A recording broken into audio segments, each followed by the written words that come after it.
Hey, what's up, guys? Michael Anthony here. It is a cold, windy, rainy day here in Ohio. It's been a weird winter. We're almost into February. We've barely had any snow or ice. We've had some cold temps, but it's been very volatile. Warm temps, cold temps, a lot of rain. And if we do get any flurries and ice, it just melts immediately because a couple days later it's 50s and 60s. It's been weird weather. But you'll have that at times, right? Some winters are crazy, and winter isn't over yet. So, February, March could turn out to be pretty brutal. So we'll see. But anyway, I'm just out riding around on the old 860. Just doing a few things outside here. Old Hunter's way out there. You see him, he's looking at us. He's like 100 yards away. But I want to talk about Orchard Part 2. It's coming up real quick. The trees will be arriving, I believe, around the third week of March from Trees of Antiquity. We have 24 more trees coming. So if you watched any of the videos last spring, we put 36 trees in. Me and Big T, my mom helped. It was a family affair. So these were all apple trees. I have a bunch of different varieties of apple trees. They've done great. I do think I have one that I may have lost. It appears to be dead, but we'll find out for sure in the spring here. Other than that, they've done great. I do got to prune them, and we'll be doing that real soon. I've been really waiting for winter to start to prune them, but I don't know if a winter has officially started yet. Anyway, the 24 trees that we have coming in March are peach and pear trees. So I got a dozen peach, dozen pear, 3 different varieties of each. So excited to add on to the orchard. We're creating a heck of an orchard here. So that's exciting. So I want to just show you some of the preparations I've done, where we're going to be planting these and kind of expanding the orchard here. So we have the orchard here, right?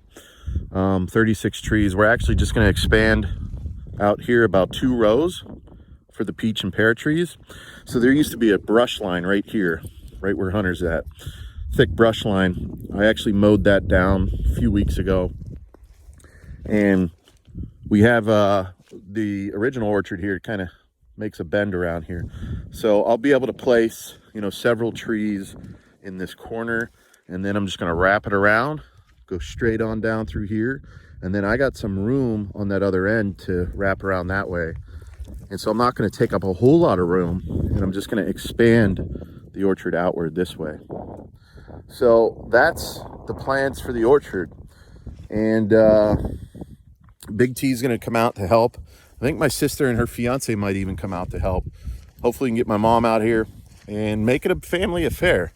It'd be really cool many years from now when my children, my babies, who are only 8 months old, when they grow up, at least to, into their 6, 7, 8, 9 years old, and they're able to come pick some apples, and we could tell them, how the whole family was here, putting the orchard together. And then think 10, 20 years from now, this will be a fully grown orchard, regularly producing apples. And who knows, maybe I'll keep expanding. Maybe I'll turn it into an orchard business, right? But just being able to tell that story, the memories, the pictures, the videos, the YouTube videos, if YouTube's still around, and sharing it with family, future generations, friends, right? So I'm excited to get whoever I can out here just to help. If not, it's just going to be me and Hunter, maybe Sarah and the babies. And I'll be happy with that too. So we'll build a little fire, maybe get some s'mores going for Sarah and the babies, get them all bundled up, warm, and they could hang out here.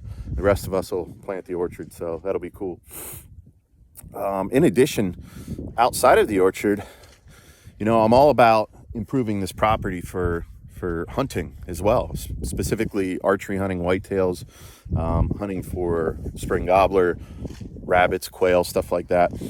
So we do have some awesome plans, and I'll talk more about this in some future videos, but I'll just mention it too. We are going to be putting in some food plots.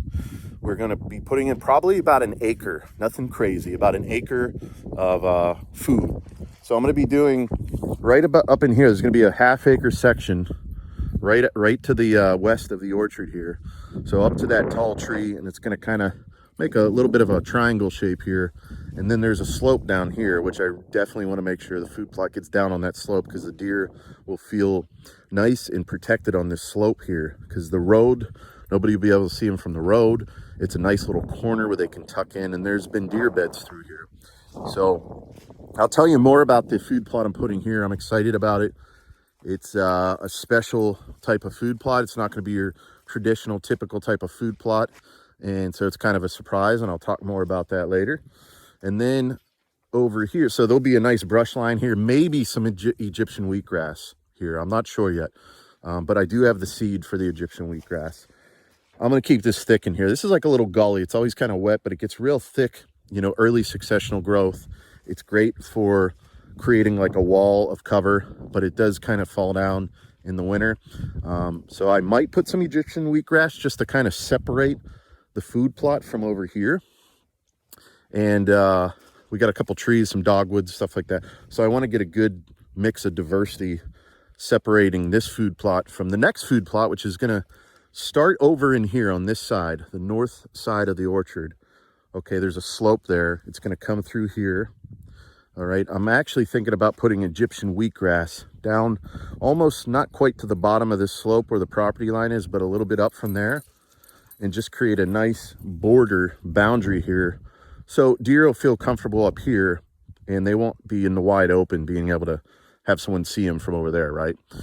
So I'm going to create this nice kind of either like a U that wraps around the orchard, past the pines, down this side of the orchard, and then right in here. So maybe it'd be more like a big, you know, loop, a big circle.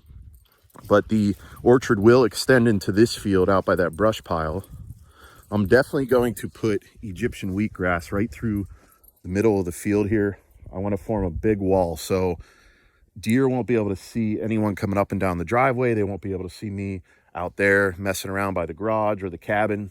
And I want to create a nice wall there, maybe a wall of Egyptian wheatgrass along the pines there too, because one of the stand locations would be in these pines. So I want to be able to come out of the cabin, come down the tree line, get up in a stand without deer seeing my movement, right? So over in there, beyond the food plot, there's some old fields, and then that tree line, I want that to be just early successional growth, habitat, bedding, probably another strip of wheatgrass behind the barn, protecting that so they can feel comfortable. And you have that first layer of doe bedding right there, and then it drops down into the woods. So that's kind of the plans in a nutshell. I'll definitely be making videos on that, so stay tuned. Anyway, I will let you guys go. I'm just over the 8-minute mark. Try not to make this video too long. I'll hop back on the old 860 and cruise around a bit. All right, we'll see you.